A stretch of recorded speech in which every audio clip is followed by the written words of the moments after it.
This week's parsha is called Mishpatim. Mishpatim are laws that are common sense, that even if the Torah would not tell us to do it, humankind would come up with them, as we're civilized people and we need to live civil and we need to do things that are good for oneself and good for society. Those are generally the mitzvahs that are categorized in Mishpatim.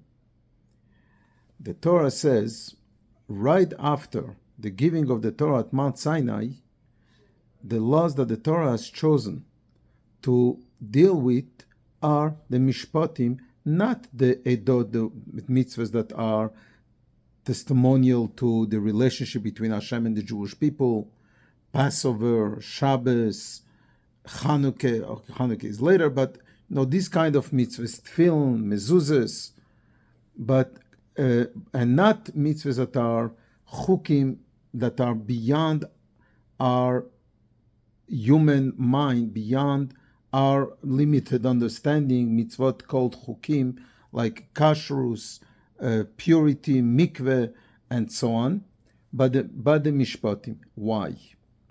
So our commentaries are saying that it is for a very simple reason, ve'eleha mishpatim, that we need to fulfill these commandments, not because they make sense, but because Hashem said so.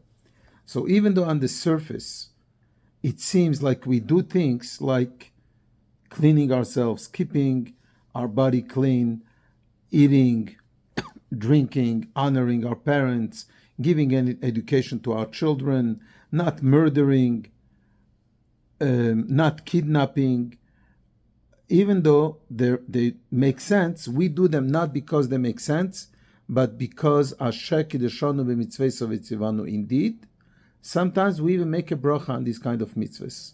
An example is when we build a fence to our roof on the house, which is dangerous to have a roof without a fence, we need to say a bracha, that it is commanded from Hashem to do so. And it is a mitzvah, one of the 613 mitzvahs. Why? It's very simple. Because we see that if we don't follow Torah, we lose even common sense. And it's very obvious in the world we live in. But the same is true not only in regards to mitzvahs, but in regards to everything. Sometimes we have miracles that are an eye-opener, that are opening our eyes to realize that everything is in the hands of Hashem. Yesterday, the world has witnessed two events that are very opposite of each other. One is the very sad murdering that we were notified of, the very tragic passing of the two little kids in the Bibas family. Their mother not even returned with them. Who knows where she is and what's happening with her. And very sad to witness, to see all these things. And I was actually on a plane back returning from Israel during that time, me and Rachel, we were there for about 10 days visiting Israel, which was amazing. And it is the best place to live in and to be at. At the same time, a bunch of buses were exploded and not a single life was taken or injured. There are even numbers going around that there are 15 buses that were about to explode, and some suicide bombings as well. And it didn't take place, and not one was hurt. An obvious miracle of the splitting of the Red Sea. That human nature, we go by it and we don't pay attention to it.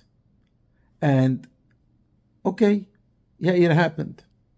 And we cry and we are saddened by those two little angels amongst all the other kidnapped and all those killed since Simchas Torah, October 7th. Terrible. But we need to realize that everything taking place in this world is in the hands of Hashem. And we need to thank Hashem for the miracles that are exploding in the front of our eyes. That while yesterday was able to be a tragedy as October 7th, if not worse, based on what we hear, and it didn't happen, Baruch Hashem for that.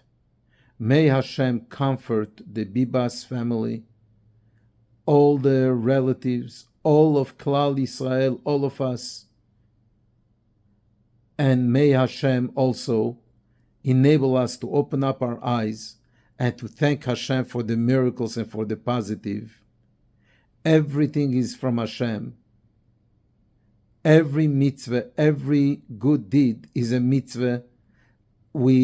Everything is in the hands of Hashem.